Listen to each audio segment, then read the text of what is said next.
Who wants to go first?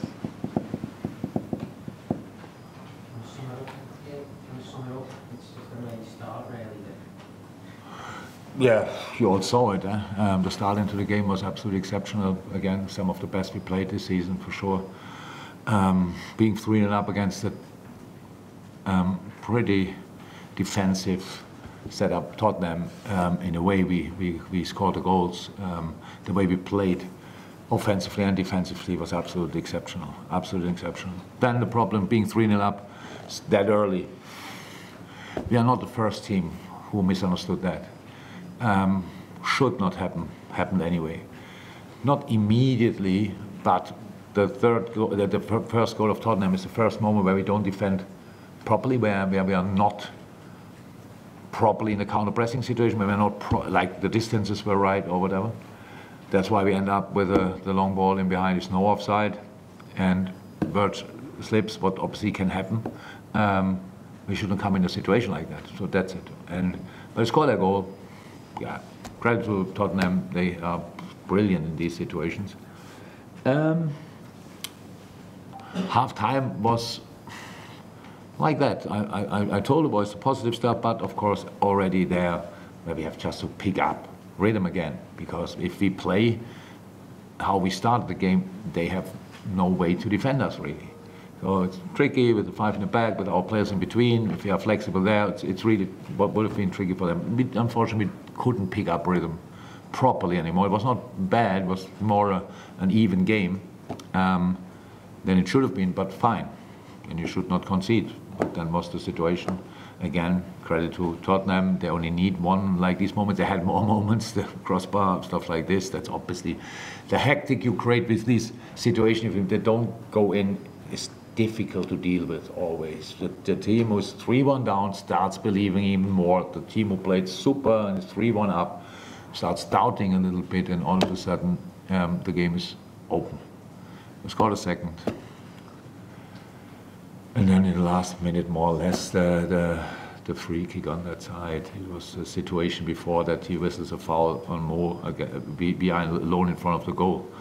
Their defender slips, but we are not allowed to play on. Ball goes back. There's a foul. Free kick in. Goal. So meanwhile, all Tottenham strikers were on the pitch. So could we have defended better? Probably yes, but it's really difficult. The ball is in the air, so it's so difficult, this chaos, to sort it properly.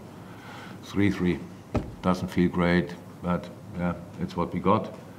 But then Jota had a different idea and finished it off for us, and that's the best part of the whole afternoon, obviously. You could see that around the 3-0, and I think I was millions of times super positive about the atmosphere, and it's great. But the 3-0 was not a result for a sensational atmosphere. I remember, oh my God, what's that? We are that good. So pretty much everybody misunderstood it. Everybody. The atmosphere was better after they scored the 3-1 than after we was between 3-0 and 3-1. It was like, sorry, what's going on? Nobody knew. I have to say now, I love that, all of them. But my song, don't sing it. If you want to sing it after the game, in a bar, wherever, because it's always like closing the game. Like, we are 3-0 up, and I thought, I'm so glad Jurgen is a red, and I thought, oh, it's not over. So that would be really nice if we could leave that for later. And that's now 4-3, fantastic result. Everybody's happy. We had then obviously the final part of the game was atmosphere by a poof explosion. Nobody will forget that game ever. So and yeah, let's keep going.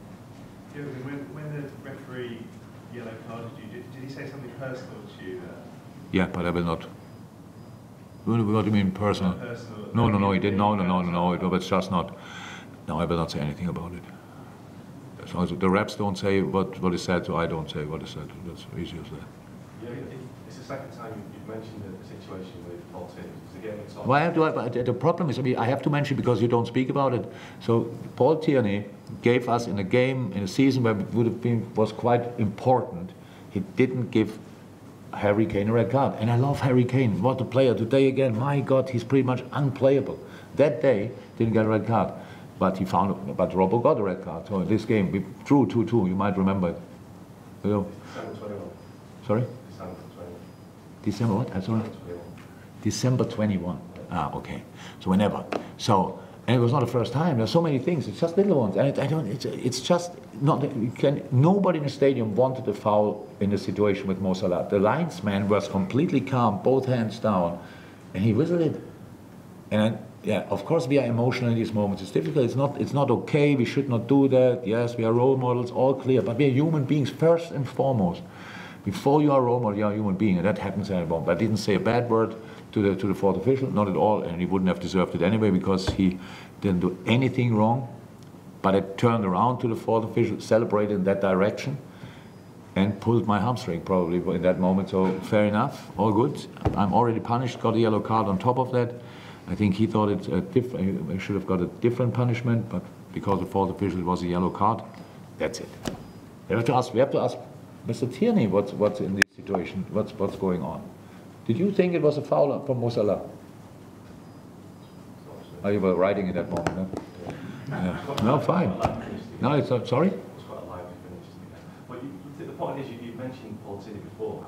Look, I know what you want now. I don't want to make the story. I said already probably absolutely too much, but I cannot help you now more with the story you write tomorrow. So I said what I said, probably too much, and I'll write what you want to write. I cannot help you now with, on top, more information, details, or whatever. Yeah, Ryan Mason's just been in saying that Diogo Jota shouldn't have been on the pitch at the end because of the challenge. Do you think you've got away with one? I heard from a colleague of you that